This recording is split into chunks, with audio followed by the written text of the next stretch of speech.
Prezados irmãos, a paz do Senhor Jesus Cristo. Aqui quem vos fala é o pastor e professor Valdeci do Carmo, do canal Teologia com Graça e Conhecimento. E esse é o quadro EBD em Foco. Estaremos vendo hoje a lição número 5 da CPAD, quarto trimestre de 2025. A alma, a natureza imaterial do ser humano.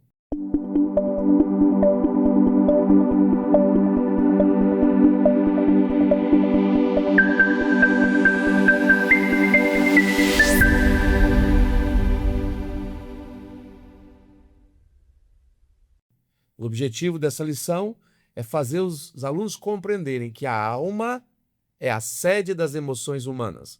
No segundo tópico, demonstrar aos alunos, com base bíblica, que a alma é uma parte imaterial do ser humano, imaterial e imortal. E o terceiro é conscientizar sobre a necessidade de cultivar uma alma saudável por meio da oração, da meditação, do jejum e de estudo da palavra de Deus. Pois bem, são 3 tópicos fundamentais, importantes para nós estarmos estudando. Mas é importante também compreender o que significa alma nas Escrituras Sagradas. Há muitas definições para a alma na própria Escritura. Como sempre avisamos e ensinamos na aula de hermenêutica bíblica, é que o que determina o significado de uma palavra é o contexto em que ela está inserido. Nós temos aqui no quadro 1 alguns significados da palavra alma que vai mudar de acordo com o contexto. Por isso a importância de entender pela hermenêutica bíblica que o que determina o significado de uma palavra é o seu contexto. Por exemplo, lá em Gênesis você vai encontrar expressões falando de alma que refere-se ao ser vivo, refere-se a uma pessoa. Também você vai encontrar em Levítico, Deuteronômio, falando de alma, mas referindo-se ao sangue, o sangue como princípio vital da vida. Também você encontra no Novo Testamento, Mateus 10, 28, por exemplo, a alma como uma vida interior, uma consciência pessoal, uma parte imaterial. Vai encontrar na patrística, por exemplo, encontrando a expressão de alma como algo distinto do ser humano. E, de forma geral, nós vamos encontrar na teologia bíblica uma visão mais integrada, dizendo que a alma está expressando sentimentos, emoções, vontade. É a sede da consciência moral e espiritual do ser humano. É isso que nós estamos abordando na lição de hoje. Também alguns psicólogos modernos na psicologia vai ensinar para nós, assim como Viktor Frankl, por exemplo, que a alma é o núcleo interior onde o homem busca um sentido, busca um significado. A alma, mesmo em sofrimento, ela tem um propósito. Já para Freud e Jung, ele vai dizer que a alma é um conjunto de processos mentais, emocionais e afetivos que forma o eu psicológico. Seja como for, nós podemos observar que a alma está ligada, de certa forma, ao ser humano, seja na concepção da psicologia ou na concepção bíblico-teológica. E encontramos também uma coisa interessante, que na Bíblia Sagrada, muitas vezes a palavra também, a alma vai significar pessoas, vai significar gentes. Por exemplo, quando fala que houve quase 3.000 almas batizadas ali no livro de Atos, ali está se referindo a pessoas, a seres humanos. Quando vai mencionar para nós, em outras passagens bíblicas, falando como no Salmo 42, está falando do ser interior, a alma batida, a alma aflita, a alma cansada. São expressões claras que vão indicar a essência pessoal do imaterial do ser humano. Portanto, afirmamos que a alma sempre está ligada às emoções, à vontade e à razão. E temos a questão que é importante observar, é a questão da dicotomia e tricotomia.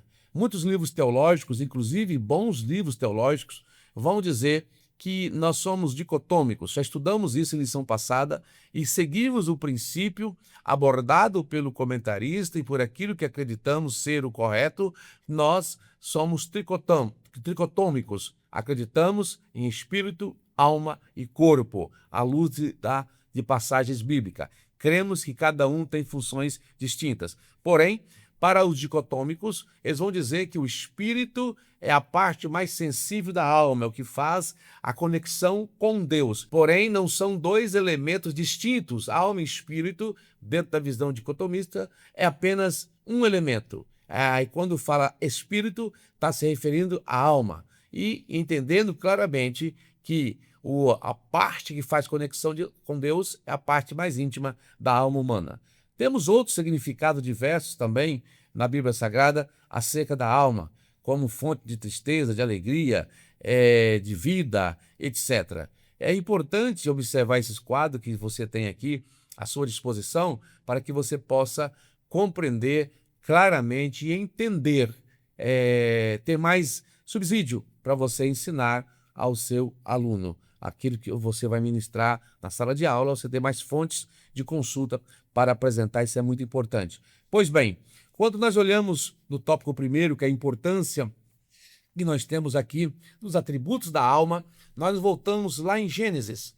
Lá em Gênesis está claro que Deus criou o homem à sua imagem e à sua semelhança. Deu a ele capacidade de compreensão, de decisão moral, que é resultado do seu caráter consciente, é resultado do caráter consciente da alma humana.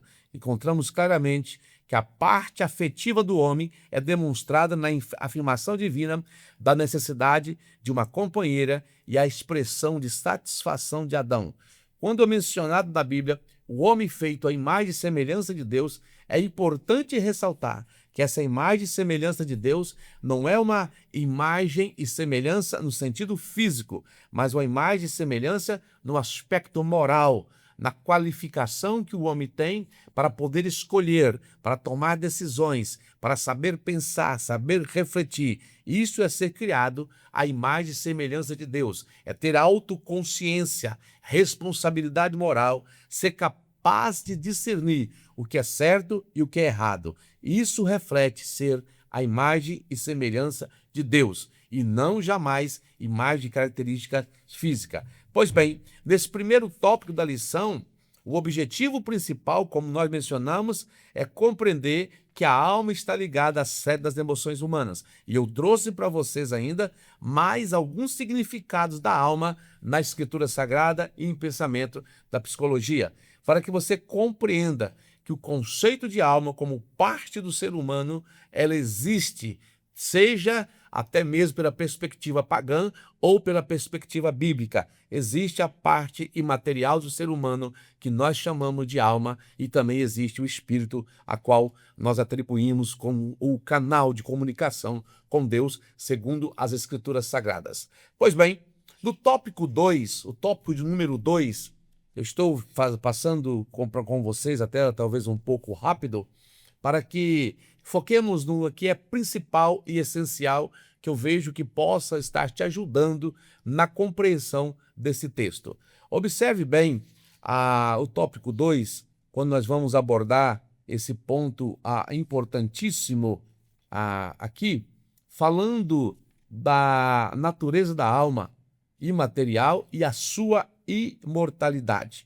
Eu já mencionei pelo quadro, todo o tópico primeiro eu abordei no 4. De certa forma, eu mostrei esse quadro para vocês, quadro demonstrativo, que existe a diferença entre alma e o corpo humano, e alma significa muitas vezes emoção, está ligado às emoções, significa sangue, significa a pessoa, e sempre vai estar sendo algo distintivo da parte material do homem. E a alma se abate, a alma está cansada, a alma sente tristeza, a alma sente asseio. Eu mostrei para você isso através do quadro. Desta forma também, bom entender que assim como a água é essencial para a vida, o comentarista deixa para nós um auxílio bibliológico, dizendo que Deus e a sua presença são essenciais na vida espiritual do ser humano. Compreendendo, meu querido, claramente que alma se distingue da matéria. Alma é a parte imaterial do homem. Isso precisa ficar claro, precisa ficar bem entendido com os alunos para saber que ele tem uma alma, ele não é uma alma, ele tem uma alma. Claro que poderíamos aqui, nesses casos também, eu vou abordar no último tópico, sobre a questão da origem da alma, possível origem da alma também. Estarei trazendo algum conceito que pode te ajudar a ampliar. Por isso, quando a alma entristece demais, ela adoece, entra em depressão e outros males que vão surgir, doenças psicossomáticas, certo? Aqui estamos, então, já determinados a fechar esse primeiro tópico e espero que tenha trazido para você uma clareza necessária para que contribua para a sua aula, um bom aprendizado e um bom ensino, que eu tenho certeza que será um ensino maravilhoso que você irá fazer juntamente com os seus alunos. Voltando então ao segundo tópico, a natureza da alma imaterial e imortalidade. Distinção e substâncias. O texto de Mateus 10, 28 é um excelente fundamento para o estudo da alma. Ali está dizendo bem claro que o Senhor pode jogar a alma e o corpo nas extremidades do inferno. Tanto um quanto o outro pode ser jogado lá. É importante frisar que não há separação entre alma e corpo na eternidade. Há uma momentânea separação durante a morte, o período do sono, onde o corpo morreu, tombou, mas a alma consciente está aguardando o momento da ressurreição do corpo. Volto a frisar para você, tanto espírito, alma e corpo vão para o céu ou vão para o inferno. Não há uma distinção de lugares separados para as partes constituintes do ser humano. O ser humano só é aquilo que ele é na sua constituinte total de parte material e parte material. Então é importante observar que quando pecamos pelo meio do corpo, todo o nosso espírito e alma sente a consequência do pecado. Isso é importante que se frise, porque há conceitos equivocados dizendo que o espírito vai para um lugar, para Deus, a alma vai para o seu destino final e o corpo vai para o pó. Não é bem desta forma que a Bíblia ensina. Tanto o espírito, alma e corpo irão para o destino final, eternidade com Deus ou separação eterna de Deus. Segundo subtópico do tópico 2, fala da imaterialidade e responsabilidade pessoal, ou seja, a alma que pecar, ela morrerá. De certa forma, estamos dizendo, o ser humano que peca, ele vai morrer, está condenado. Ao tratar do perecimento da alma e do corpo no inferno, Jesus refuta essas concepções materialistas existentes desde a antiguidade, onde muitas vezes não querem admitir a existência de uma alma imortal, a existência de uma alma consciente que continua consciente após a morte do corpo. Essa ideia do sono da alma, essa ideia de que não existe a possibilidade de continuar a existência após a morte, é um conceito equivocado, ensinado até mesmo por algumas instituições evangélicas, porque a Bíblia deixa bem claro que após a morte há consciência, a alma está em consciência. Haja vista a parábola do rico e Lázaro, da qual é mencionada por Jesus para mostrar o estado de consciência tanto do salvo quanto dos perdidos. E também você vai encontrar em Apocalipse capítulo 6, falando daqueles que morreram por amor do testemunho que deram. Eles estavam conscientes e pedindo ao Senhor que fizesse justiça e que vingasse o seu sangue. Portanto, é importante deixar bem claro que nenhuma ideologia ou qualquer ensinamento contrário pode ser contra aquilo que é ensinado pela palavra de Deus. No terceiro tópico, temos uma questão interessante aqui: o materialismo e a teologia. Aqui é uma boa oportunidade para você falar do marxismo cultural. É uma boa oportunidade para você mencionar um pouquinho o que é a teologia da missão integral. É importante você mencionar também o que é a teologia da libertação. Há vários livros que você pode estar utilizando para mencionar e para ensinar esses assuntos. Já mostramos em aulas anteriores livros que são indicados. Portanto, não vejo necessidade de ficar repetindo sobre os livros que vão tratar da teologia sistemática e da questão da alma e do espírito. Porém, reforço a você, faça alguma pesquisa na internet, faça uma pesquisa, se você não tem livros, sobre o que é a teologia da missão integral, o que é a teologia da teologia da libertação, para que você possa trazer isso para o aluno de uma forma clara, de uma forma ampla, porque haverá perguntas e eles poderão perguntar sobre isso, principalmente sobre o marxismo cultural, que está hoje ganhando espaço muito grande em nosso meio. Por isso eu vejo uma certa importância, um certo zelo, se você puder explorar melhor esse assunto, trazendo para o aluno. Eu vou te mostrar um pequeno quadro aqui que pode te ajudar. Esse quadro aqui, que eu vou te mostrar ligado ao tópico 2, para que você entenda um pouquinho. Primeiro, marxismo cultural surge do século XX com base no pensamento de Karl Marx. O que propõe esse marxismo cultural? Foi muito expandido, tem uma base filosófica adaptada na cultura de forma geral, promove algumas lutas de classe, luta cultural, luta ideológica, e propõe de forma ampla algo que envolve família, religião, moral. Ou seja, para eles, família, moral, religião são instrumentos da dominação burguesa, onde vão colocando alcunhas e nomes que não são verdadeiros. Esse marxismo cultural, ele promove divisão de classe e ele está presente em muitos setores educacionais, na mídia, em filme, de forma ampla sendo abordado. E eles procuram, na sua proposição, desconstruir valores tradicionais, sobretudo os valores judaico-cristãos, para que haja na concepção marxista uma liberdade maior, uma igualdade social, onde todos possam usufruir do bem comum. Isso é uma falácia que traz problemas sérios e afeta também a cristandade e o propósito que existe na confissão de fé. E essa influência do marxismo cultural está na mídia, na educação, em todo o pensamento moderno. O marxismo cultural não é cristão. O marxismo cultural tem uma visão do evangelho distorcida. Eles procuram destituir o evangelho, os valores espirituais, por ideologias humanas.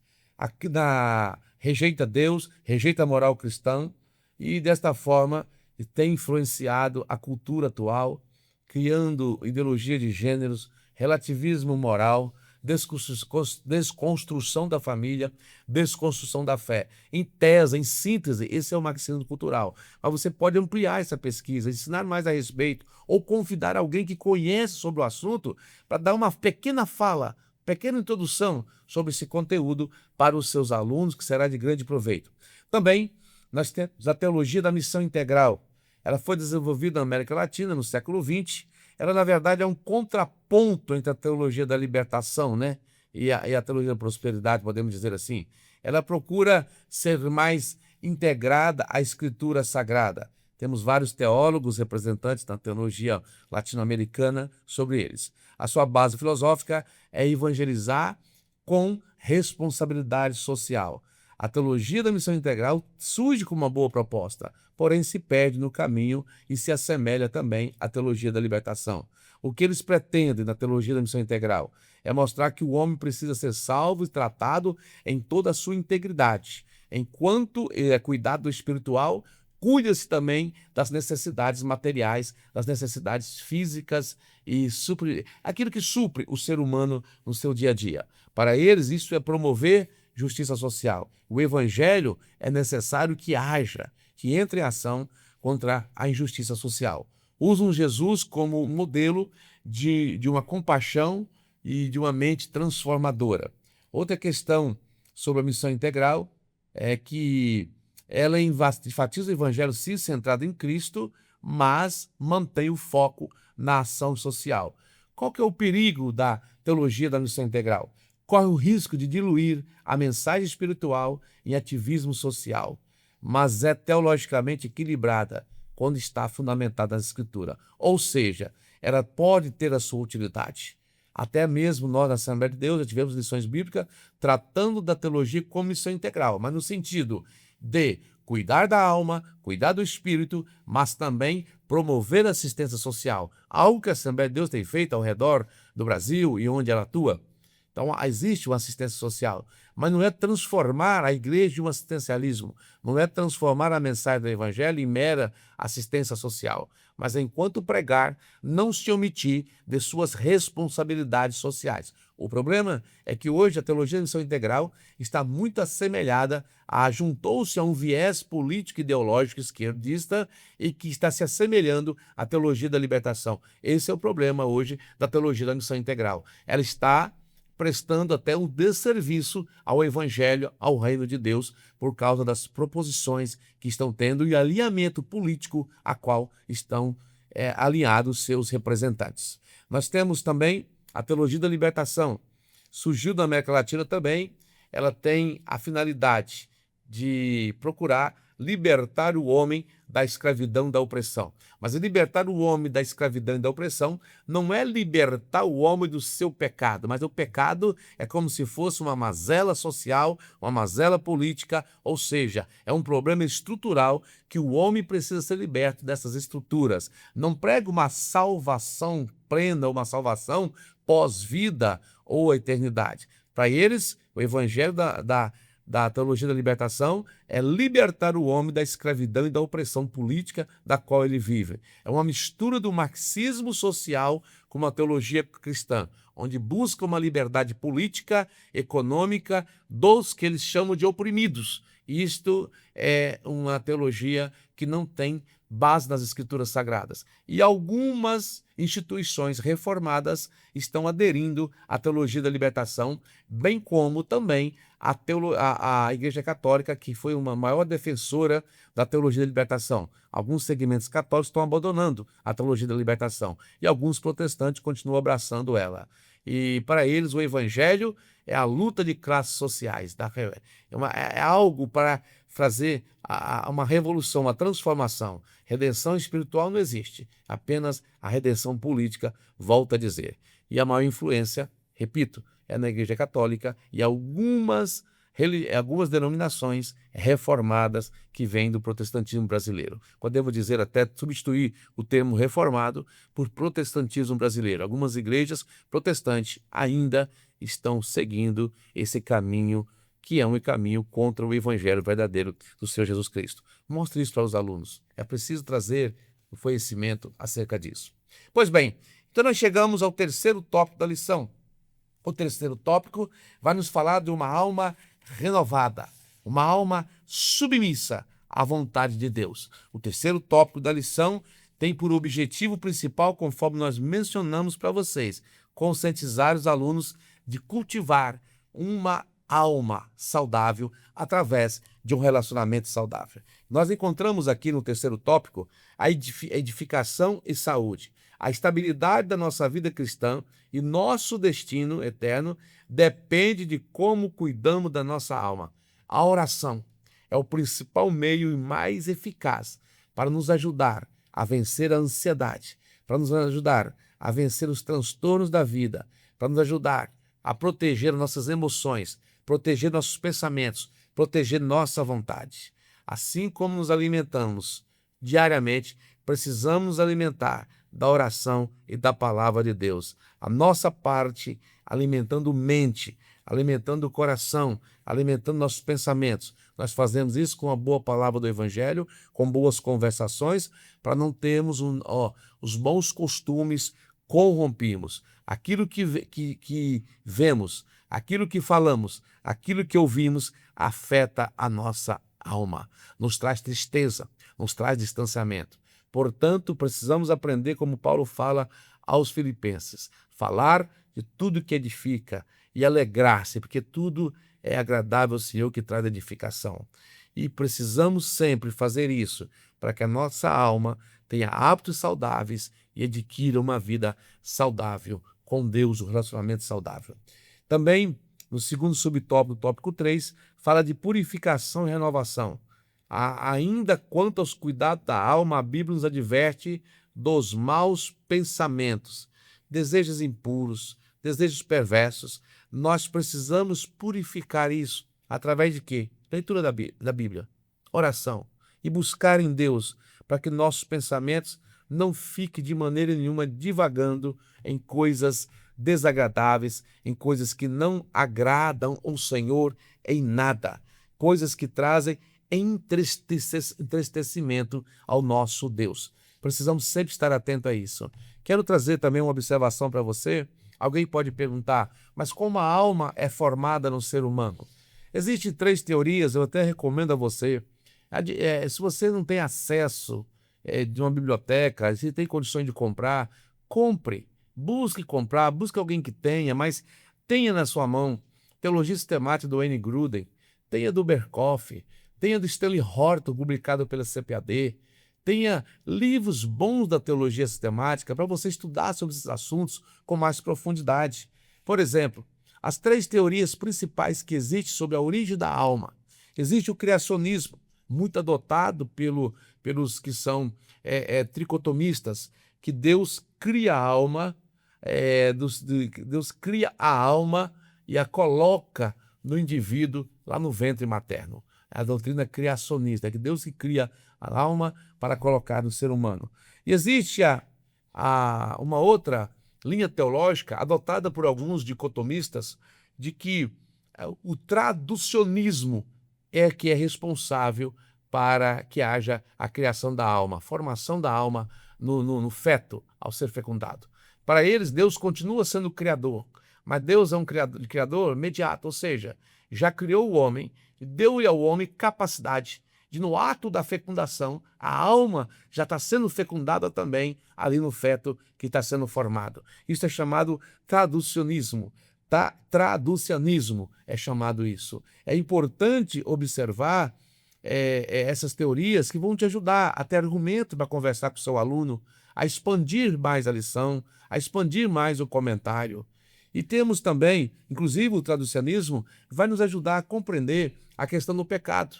O pecado, ele já, na concepção do ser humano, devido ao homem ser pecador, já vai conceber o ser humano em pecado. O feto já estará em pecado, porque a natureza humana pecaminosa, a pecado passou a todos os homens. E existe o pré-existencialismo. Essa teoria, ela é mais pagã, ela não tem fundamentação na Escritura Sagrada. É uma teoria que foge das Escrituras, portanto, não tem como aceitá-la de maneira nenhuma, nem considerá-la para fim de estudo, porque é uma espécie até de reencarnação constante, é como se houvesse um depósito de almas esperando para encarnar em vidas que estão ali por nascer.